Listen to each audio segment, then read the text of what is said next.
Hey guys, today I'm doing a full review of the PuroAir 240 air purifier. In this video, I'm going to show you everything you need to know about this unit. We're going to put it to the test with real-life situations, including smoke, fog, and odor removal to see how well it actually performs. I'll also walk you through how to use it step by step, so let's jump right in.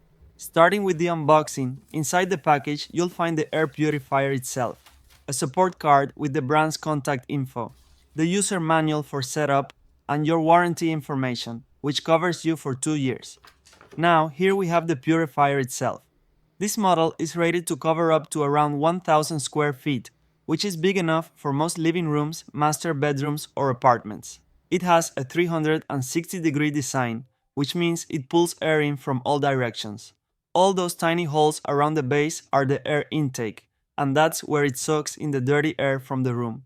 In terms of size, it stands at about 14¼ inches tall and a little over 8½ inches wide, so it doesn't take up much space and can easily fit on the floor or even on a small table or nightstand. It also weighs around 7 pounds, which makes it very easy to move from room to room if you need to. Now, the real power of this machine comes from its 3-stage filtration system. It starts with a pre-filter, which is your first line of defense against the larger and visible debris like hair and pet fur. Basically, the stuff that usually clogs up standard filters. Behind that is the HEPA filter, which takes care of the tiny particles you can't see, like smoke, pollen, and germs. And the third layer is the activated carbon filter, which helps absorb odors, smoke, and some household chemicals, so the air not only becomes cleaner but also smells fresher. Now, let me show you how to actually use this unit. All the controls are located on the top, and they are all touch buttons. The first one is the power button, and once you tap it, the purifier turns on and starts working in auto mode by default. In the auto mode, it uses a built-in smart sensor to constantly monitor your room's air quality. If the air is clean, the light stays green and the fan runs quietly. If it detects particles, the light turns orange or red, and the fan instantly ramps up to clean the air automatically. The second button controls the fan speed, allowing you to cycle through 5 different settings. It starts in auto mode, but you can also manually switch to low, medium, or high. If you press it a 5th time, it activates sleep mode. This is perfect for nighttime because it runs the fan at the absolute lowest, quietest speed and turns off all the panel lights, keeping your room dark and silent while you sleep. On the right side, you'll find the timer button. You can set it to turn off automatically after 2, 4, 6, or 8 hours. And finally, there's the lock button, which is used to lock the controls. Super useful if you have kids that might accidentally touch the buttons. And finally, there's a filter indicator light that turns on when it's time to replace the filter. It is important to note that this unit does not have Wi-Fi or a mobile app, so you control everything directly from the top panel. When it comes to noise, this unit is actually very quiet. Just to give you a reference, the background noise in my room without the purifier running is around 35 decibels. With the purifier running in sleep mode, it measured about 42 decibels, which is only slightly higher, so you can barely hear it when it's on. On the highest fan speed, it reached about 64 decibels, which is similar to a light background noise. It's noticeable but still not too loud. These are the exact noise levels I recorded at each fan speed, in case you want to see the full breakdown. Now, for my first test, I wanted to see how fast the smart sensor reacts when the purifier is in auto mode. To test that, I used some dry shampoo, because it releases very fine powder particles that stay floating in the air, similar to dust or smoke, and it's perfect for triggering the sensor. So I sprayed just a little bit into the air near the purifier, and here's the crazy part. It actually reacted in just about 6 seconds. The air quality indicator instantly turned red, which means the air was unhealthy, and the fan automatically kicked into high speed to start cleaning the air. So this unit definitely passed the first test. For the next test, I set it up in this bedroom to see how fast it could clean the air in a normal everyday situation. To track the results, I used an air quality meter, which gives you the AQI number, which stands for Air Quality Index. And if you're not familiar with it, basically, the lower the number, the cleaner and healthier the air is. So I started the test in this room, which is about 350 square feet, and the AQI was at 8. That's already pretty good air quality. But the impressive part is that after just 10 minutes, the purifier brought the AQI all the way down to 1.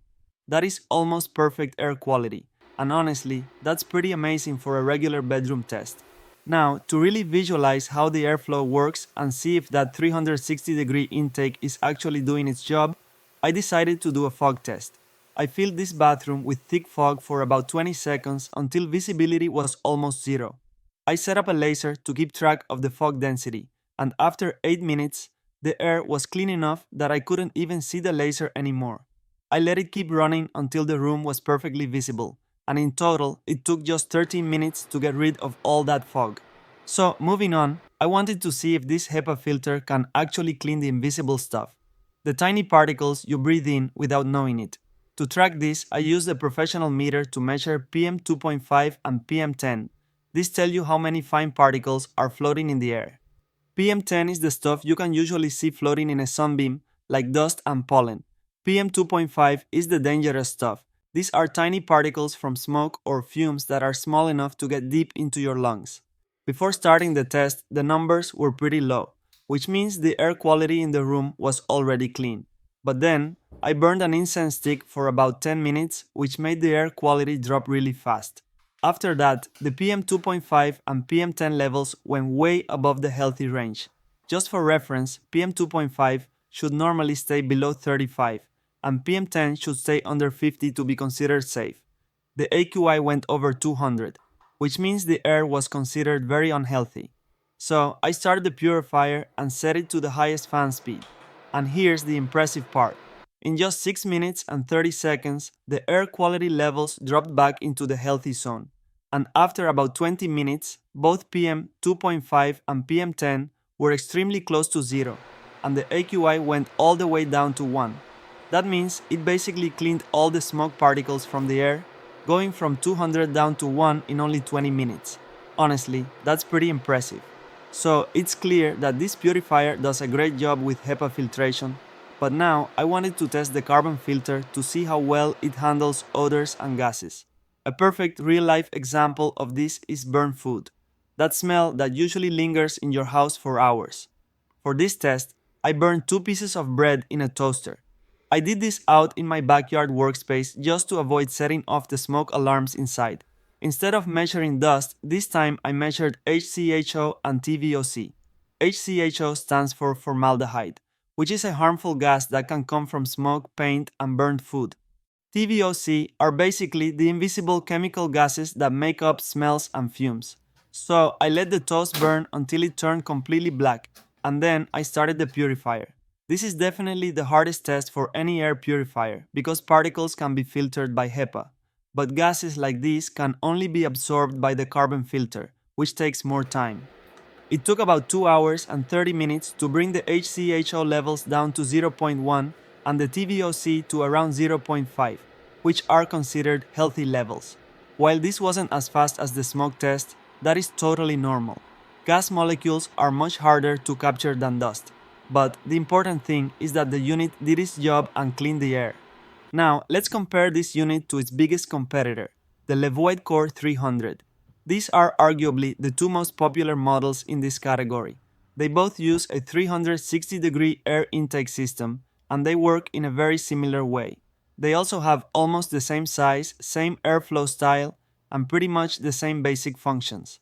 However, the main reason I would personally choose the PuroAir over the Levoit is because it has auto mode with a built-in air quality sensor, which the Levoit Core 300 doesn't include. You have to manually guess which speed to use, and most people end up just leaving it on high all the time. The PuroAir runs smarter. It automatically detects when the air is dirty, speeds up to clean it, and then slows down to save energy and reduce noise once the job is done. When it comes to filtration, it's important to understand that the machine itself doesn't actually do the filtering. It just pushes the air through the filter. The real work is done by the filter inside. I took a closer look at both filters side by side. They both use very similar cylindrical designs, and at first glance, they look almost the same. The Levoit filter looks a bit dirtier, but that's only because I've been using it for a while. But looking closely, you can see that the PuroAir filter seems to have more material packed into the HEPA layer. you can actually notice that the pleats are closer together. When I weighed them, the PuroAir filter was 13 ounces, while the Levoit filter, even though it already had dust on it, was only 12 ounces. So even with the dirt advantage, it was still lighter, which confirms that the PuroAir filter has more material inside. Now, one of the most important things in an air purifier is how strong the airflow is, because the stronger the airflow, the more times it can cycle and clean the air in your room. To measure this, I built a simple DIY airflow box. I cut a precise 7-inch hole in the top to funnel the air through a specific area. At the maximum fan level, I measured an air velocity of around 590 feet per minute. To get the actual airflow rating, we just do a quick calculation. We multiply that speed by the area of the 7-inch hole. That gives us a total airflow of roughly 158 cubic feet per minute. That is actually pretty solid for a purifier of this size. When it comes to power consumption, this unit is incredibly efficient. In sleep mode, it draws around 12 watts, basically the same as a standard LED light bulb. That means you can leave it running overnight without worrying about your electric bill. Even when you crank it to the maximum fan speed, it peaks at just 38 watts, which is very low compared to other purifiers in this size category. And auto mode is even more efficient since it only ramps up the power when it detects dirty air. If you're curious about the exact numbers, here are the wattage measurements I recorded for each mode. Now that we've covered the performance and power usage, let's talk about the long-term maintenance. To access the filter, simply flip the purifier upside down, twist off the bottom cover and pull it out. A quick reminder for new owners is that the filter comes sealed in plastic inside the unit the first time, so you must remove that wrapping before turning it on for the first time. Now, if you're wondering how long you can use this purifier before you need to replace the filter, that really depends on your air quality and how often you use it. If you live in a clean environment with little dust, no pets, and you mostly use it on auto mode, the filter can easily last around 6 months. But if you have pets, allergies, or you run it on high speed most of the time, you might need to replace it a little sooner. PuroAir only sells one type of replacement filter for this unit, which is this one right here. It looks almost identical to the original filter that came with the purifier. The only strange thing I noticed is that the filter that came with my unit is labeled as a HEPA 14 filter, but the replacement one doesn't say that. However, when you look at them closely, they are pretty much the same in terms of build and quality. Now, here's a quick tip that can help extend the life of your filter. You can get one of these pre-filter sleeves, which are sold by third-party brands but fit this model perfectly. All you do is wrap it around the main filter, and it will catch most of the larger particles like pet hair, dust, and lint before they even reach the real HEPA filter. This helps protect the main filter and keeps it working efficiently for a longer time, especially if you have pets. So, who is this actually for? If you are looking for a reliable air purifier for a bedroom, office, or small apartment, this is a solid choice. It doesn't have Wi-Fi or a mobile app, so if you need those smart home features, you might want to look elsewhere.